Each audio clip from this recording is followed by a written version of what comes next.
Hello hi everyone, कशा आहात सगळे? स्वागत करते मी आपल्या सगळ्यांचं आपल्या यूट्यूब चॅनलवर इन एसपी ट्युटोरियल्स. तर आज आपण पाहणार आहोत मराठी इयत्ता पहिली कविता 38वी माझं चित्र.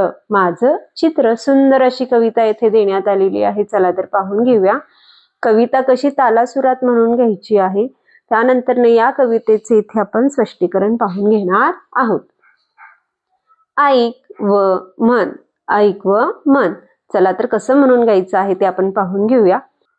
इटुकली चिटुकली लाल लाल घर, लाल लाल घरांची हिरवी दार, सापाची पाट तशी नागमोडी वाट, निळ्याशार पाण्याचा झुकदार काठ, आभाळात काढले पक्षी चार, उगवता सूर्य डोंगरा आड, रंगीत फुलांनी सजलं रान, पहा माझं चित्र झालंय की नाही छान. तर अशा प्रकारे सुंदर ही अशी कविता इथे आपण म्हणून घेऊ शकतो. चला तर कवितेचे इथे आपण स्पष्टीकरण पाहून घेऊया. इटुकली चिटुकली लाल लाल घर, लाल लाल घरांची हिरवी दार. तर इथे गोंडस अशी मुलगी बसलेली आहे घरात. ती काय करते आहे? चित्र काढत आहे, चित्र रंगवत आहे. तर या चित्रात त्या लहानशा मुलीनं काय काढलेलं आहे? छोटेसे घरं काढलेले आहेत, छोटे छोटे घरं काढलेले आहेत. आणि त्या घरांचा रंग कसा आहे हो? लाल आहे. लाल लाल घरं आहेत. ते कसे आहेत? लाल लाल घरं आहेत. आणि त्या लाल लाल घरांना काय आहेत? हिरव्या रंगांची दारं काढलेली आहेत. त्या लहानशा मुलीनं काय काढलेली आहेत? त्या लाल घरांना हिरव्या रंगांची दारं काढलेली आहेत. पुढे गेल्यानंतर काय म्हटले आहे पहा ती. सापाची पाट तशी नागमोडी वाट, निळाशार पाण्याचा झुकदार काठ. जो नदी वाहतोय पहा, नदी कसा वाहतोय? वळणदार असतो, नागमोडी वाट असतो. तर जो नदी वाहतोय किंवा जो रस्ता तिनं जो काढलेला आहे, पहिला वाटाबद्दल बोलत आहे ती. जो रस्ता तिनं काढलेला आहे तो रस्ता कसा आहे? नागमोडी आहे. सापाची पाठ जशी असते, सापाचं वरचा जो पाठ जसा असतो नागमोडी, त्याच सापाच्या पाठाप्रमाणे तिनं तो रस्ता जो आहे तो नागमोडी प्रकारे काढलेला आहे चित्रात. पुढे गेल्यानंतर काय म्हणते पहा. निळाशार पाण्याचा झुकदार काठ. तर बाजूलाच तिनं काठ काढलेला आहे, नदी वाहत आहे. तर पाणी कसं आहे? निळाशार वाहत चाललेला आहे आणि झोकदार काठ आहे म्हणत आहे.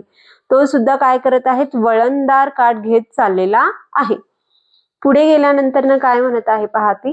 आभाळात काढले पक्षी चार, उगवता सूर्य डोंगरा आड. तर या चित्रात त्या लहानशा मुलीनं काय काढलेले आहेत? पक्षी काढलेले आहेत. किती पक्षी काढलेले आहेत? 4 पक्षी काढलेले आहेत. कुठं? आभाळात काढलेले आहेत, आकाशात काढलेले आहेत. तसेच त्या लहानशा मुलीने सूर्य सुद्धा काढलेला आहे पहा. उगवता सूर्य काढलेला आहे. काय काढलेला आहे तिनं? उगवता सूर्य म्हणजेच काय? सूर्योदय दाखवण्यात आलेला आहे. तो सुद्धा सूर्योदय कुठं आहे? डोंगरा आड आहे. म्हणजेच डोंगराच्या पाठीमागं सूर्य उगत असताना त्या लहानशा मुलीने त्या चित्रात दाखवलेला आहे. पुढे गेल्यानंतर काय म्हणते पहा लहानशी मुलगी.